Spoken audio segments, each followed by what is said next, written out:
This animation on your screen has been generated by this amazing, fabulous, fantastic Qwen3-Coder model. I have been covering this model since yesterday. I have shown you how to get it installed locally and then how to use it with this continue VS Code extension, and we have tested it thoroughly. In this video, I'm going to show you how you can install this Qwen3-Coder with Cline, which is yet another coding agent that you can install locally on your system. Cline is an autonomous coding agent right into your IDE, which could be VS Code, and there are various other that is capable of creating, editing files, executing commands using the browser, and more with your permissions every step of the way. This is Fahad Mirza and I welcome you to the channel. If this is the first time you are visiting the channel, please like the video and consider subscribing to the channel and look at this animation which has been created within, I would say, 10 seconds by using a simple text prompt. If you are interested in learning more about this model, how to get it tested, just search on my channel and you should be able to find heaps of videos. But for now, let's get this Cline installed on my local system and then we will go from there. So I'm just going to go into VS Code. This is my simple VS Code editor. Make sure that you have an updated version of VS Code because the Cline doesn't really work with the older versions of VS Code, especially if you're looking to integrate this Qwen3-Coder. For starting, just go to the extension on the left hand side, just click there and then search for Cline. The Cline will appear here, click and then just click on install button. It is going to install it on your local system. That is all you need to do. As you can see, it is already installed there. And then you will see this icon on the left hand side, just at the bottom of Cline, click on it. And then this is the Cline running here. Now, first step you would need to do is to just click on settings. And then in API providers, click Alibaba Qwen. There are heaps of other providers which you can select, but make sure that you go with Alibaba's Qwen.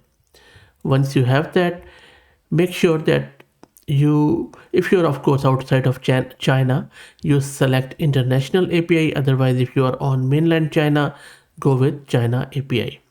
And then you would need the Qwen's API key, which you can obtain from this website.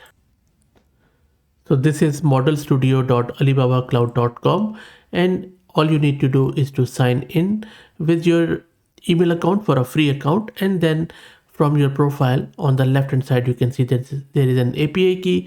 You can generate 10 API keys for free.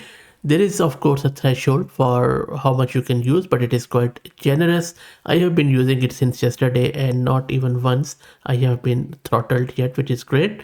And I have tested it quite a lot. So hopefully it doesn't really die on me during this demo, but well, the main purpose is to show you how you can get it configured with it.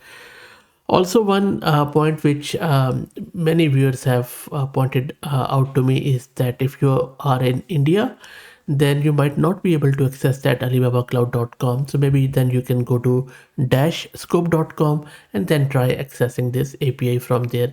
If even that doesn't work, then just look for any external third-party provider, and there are heaps of there which provide you the hosted model access. So I already have created this key and I'm going to use it. So once you have that key, just go back and then put it in the key here. As you can see, the Qwen's API key, scroll down and then select the latest Qwen-Coder plus latest. This is the last one.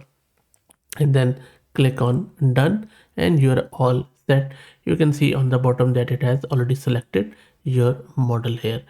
And then you can start chatting with it. Like for example, I'll say, explain the main features in this app.py. And I'm not going to, describe all, the Cline's feature here. Okay, so it says it doesn't exist. I will just check my key. Normally you will get it when your API key has been, run out of credits. And there you go. So I have just created another key and I just replaced my earlier key. So thankfully it is working. which is the saving grace, of course. And then you can see that it is just checking out that app.py and then giving me all the explanation. So this is how easy it is to configure it with Cline, which is quite a good tool, I would say. And it is very much similar to what Continue does. And I have done heaps of videos on both of these tools. So if you just go to my channel and then search with maybe Cline, and you will see that not only with this one, we have tested it out with Olama and then DeepSeek Carbon and heaps of other models. Now, as a test, what I'm going to do, I'm just going to ask it to create this self-contained HTML file using p5.js that simulates a surreal interactive fluid galaxy in your browser. And I'm using this external CDN to download p5.js, which is a JavaScript library for interactive graphics. So I'm just going to cancel this from here, and sorry, not here. I'm just going to don't save it, and then I'm going to give it this prompt here. So let's run this.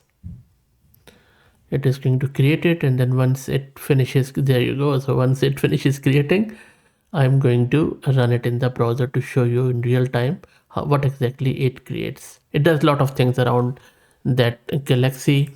It is you know, no, I'm trying to make it bit responsive too, so that when the mouse pulls in a galaxy of light and clicks, it also sends some sort of shock wave. So it's pretty large prompt, as you just saw. I'm just going to say save, and then let's wait for it to save and open, and then I think it's almost done there. So HTML index file is created. It says open. Yes, I'll say run the command. Wow, look at this. What do you think? I'm just going to click. Yep, not bad, not bad. Okay. The animation. So animation is not that. I'll just say I'm pulling the mouse, which makes it some responsive. Yep, not bad. It could be much better. Okay. I think this one was much better than this one. So I'm just going to close this one. And this was also on the first attempt, but this one, I think it was a bit more harder. So maybe I will just go back to my prompt and I'll tell it that it's not as good. So now I am asking it that doesn't look that good. Don't make it responsive, just animate it. So I'll just go into the same task. Let's wait for it. I'm just going to close this one maybe. Okay, it has created the file. Let me open it. There you go. Okay, much better. Okay, now we see the shock waves. Very interesting. The animation is not that good, but shock waves are there. Interesting. Let me do one final iteration on this. And now this one is much better and closer to what I was asking it to do. The animation is quite good. Of course, we can change the colors and all this stuff, but I think third iteration is quite nice, I would say. Okay, but you know what? I'm not really testing the model here. We are more interested in this amazing model's capabilities in the coding and how easy it has become to integrate it with various libraries. And before I let you go, I also want to introduce you to the sponsors of the video, who are our very good friends at Camel AI. Camel is an open source community focused on building multi-agent infrastructures for finding the scaling laws with applications in data generation, task automation, and world simulation. And you will find their link in video's description. Please like the video and subscribe to the channel if you haven't already. Thank you for all the support.